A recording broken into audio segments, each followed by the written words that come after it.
de Somerset Maugham, el poeta.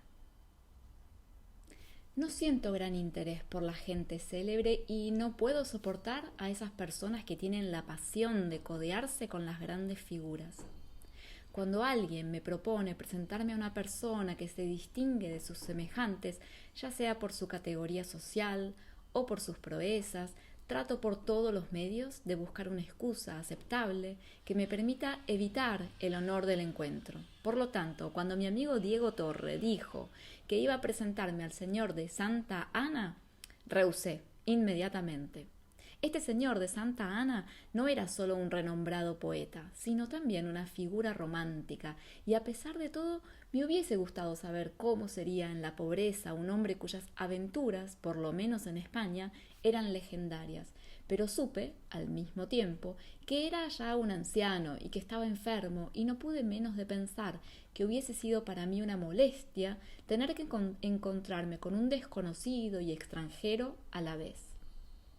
Calixto de Santa Ana, que así se llamaba, era el último descendiente de una familia de grandes personajes, y en un mundo repudiado por Byron había llevado una vida completamente byroniana, narrando las aventuras de su azarosa existencia en una serie de poemas que le habían hecho famoso, pero que sus contemporáneos ignoraban por completo.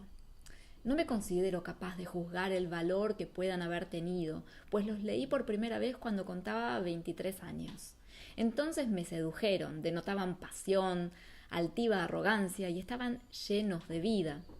Me entusiasmaron y aún hoy no puedo leerlos sin sentirme emocionado, ya que sus estrofas traen a mi memoria los más queridos momentos de mi juventud. Me inclino a creer que Calixto de Santa Ana merece en sumo grado la reputación que goza entre la gente de habla hispánica. En aquel tiempo toda la juventud tenía sus versos en los labios y mis amigos no cesaban de hablarme de sus modales, de sus apasionados discursos, además de poeta era también político, de su agudo ingenio y de sus amoríos. Era un rebelde y a veces también un bravo bandolero, pero por encima de todo era un fogoso amante. Todos conocíamos la pasión que demostraba por tal o cual artista o cantante de renombre, pues habíamos leído, hasta saberlos de memoria, los encendidos sonetos en que describía su vehemente amor, sus angustias o sus odios. Sabíamos también que una aristócrata descendiente de una orgullosa familia, habiendo cedido a sus ruegos, tomó despechada los hábitos cuando él dejó de amarla.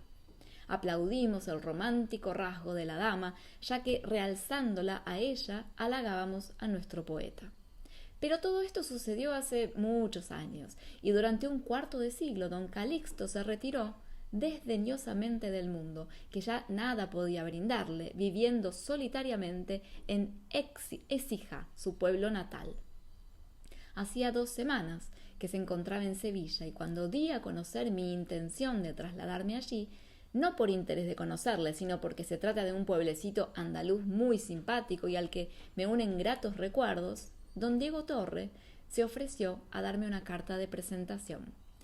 Parecía ser que don Calixto se dignaba algunas veces a recibir la visita de los hombres de letras de la joven generación, con quienes conversaba imprimiendo tal fuego a sus palabras que electrizaba a sus oyentes, lo mismo que había hecho con sus poemas en la primavera de su vida. ¿Y cómo está ahora?, pregunté. Espléndidamente. ¿Tiene usted algún retrato suyo? Me gustaría tenerlo, pero se ha negado a dejarse retratar desde hace más de 30 años, alegando que no quiere que la posteridad lo conozca sino de joven. Debo confesar que esta extraña forma de vanidad me conmovió.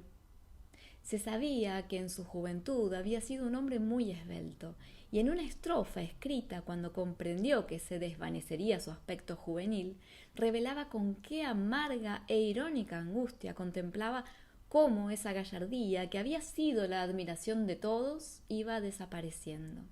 Sin embargo, rechacé la carta de presentación que me ofrecía mi amigo, contentándome con releer el poema que me era tan conocido. Por otra parte, prefería vagar por las silenciosas y soleadas calles de Écija en completa libertad. Por esta razón, me sentí asombrado cuando la tarde de mi llegada al pueblo recibí una nota del mismo poeta. Don Diego le había escrito informándole de mi visita a Écija. Me hacía saber que le sería muy grato recibirme a la mañana siguiente, a eso de las 11, si tal hora me convenía. En estas circunstancias no me quedaba otro remedio que ir a su casa, en el día y a la hora sugeridos. Mi hotel daba a la plaza del pueblo, y en aquella mañana primaveral se hallaba muy animada. Pero tan pronto como me alejé de ella, me pareció transitar por una ciudad casi desierta. No se veía ni un alma por las tortuosas y angostas calles, excepto alguna dama que regresaba de la iglesia. Écija es por excelencia el pueblo de las iglesias, y no hay que alejarse mucho para ver alguna fachada derruida o la torre de algún templo donde anidan las palomas. En cierta ocasión me detuve para contemplar una fila de burros cubiertos con mantas descoloridas y cargados con unas cestas cuyo contenido no pude llegar a ver. Pero Écija había sido en un tiempo un lugar importante, y muchas de sus blancas casas lucen aún sobre las puertas de entrada imponentes escudos, pues a este lugar afluían las riquezas del Nuevo Mundo, y los aventureros que habían hecho fortuna en las Américas pasaban allí sus últimos años. En una de esas casas vivía don Calixto. Mientras esperaba ante la enrejada puerta de entrada, después de haber tocado la campanilla, pensé con satisfacción que vivía en una casa en consonancia con su modo de ser. Había cierta grandeza en aquella entrada que concordaba con la idea que me había formado del poeta. Aunque sentí claramente el sonido de la campanilla cuando llamé, nadie acudió, por lo que me vi obligado a llamar varias veces más. Por fin una vieja se presentó. «¿Qué desea, señor?», me preguntó. Tenía unos hermosos ojos negros, pero su mirada era hosca. Suponiendo que era el ama de llaves, le entregué mi tarjeta. «Tengo una cita con el señor de la casa», le dije. En el patio se notaba una agradable frescura. Era proporcionado, de lo cual se deducía que seguramente había sido construido por algún discípulo de los conquistadores. Los mosaicos estaban rotos y en algunos lugares el revoque se había desprendido, dejando unas grandes manchas. Todo denotaba pobreza, pero también limpieza y dignidad.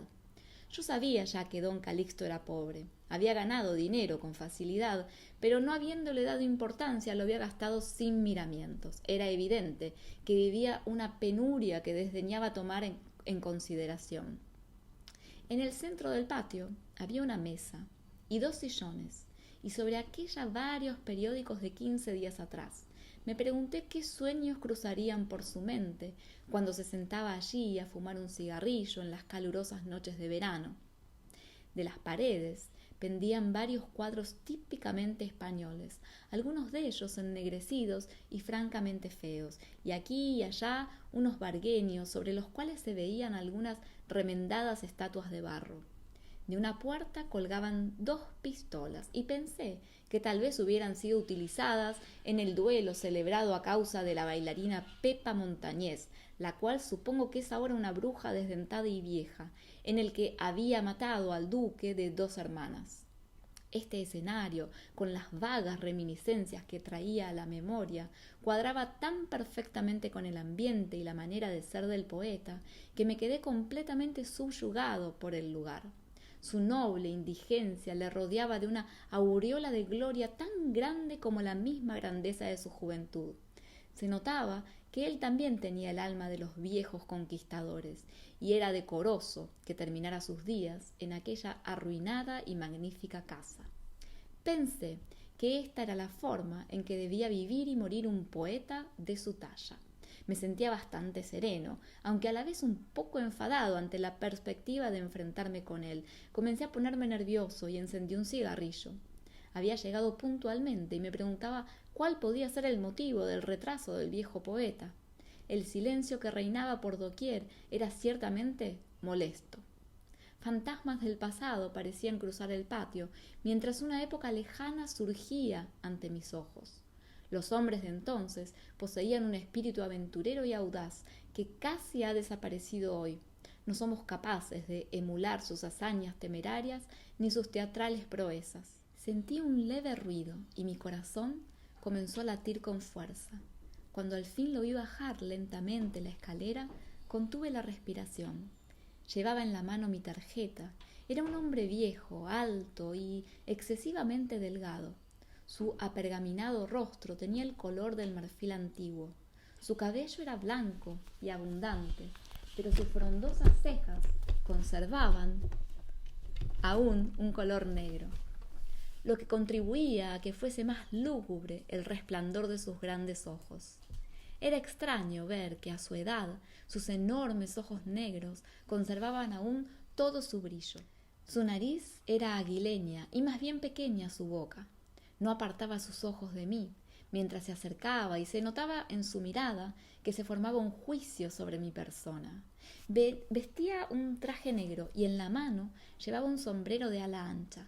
Su porte denotaba dignidad y firmeza. Era tal como me lo había imaginado, y mientras lo observaba comprendí perfectamente por qué había influido en el ánimo de sus semejantes y se había adueñado de sus corazones. Era un poeta en todo el sentido de la palabra.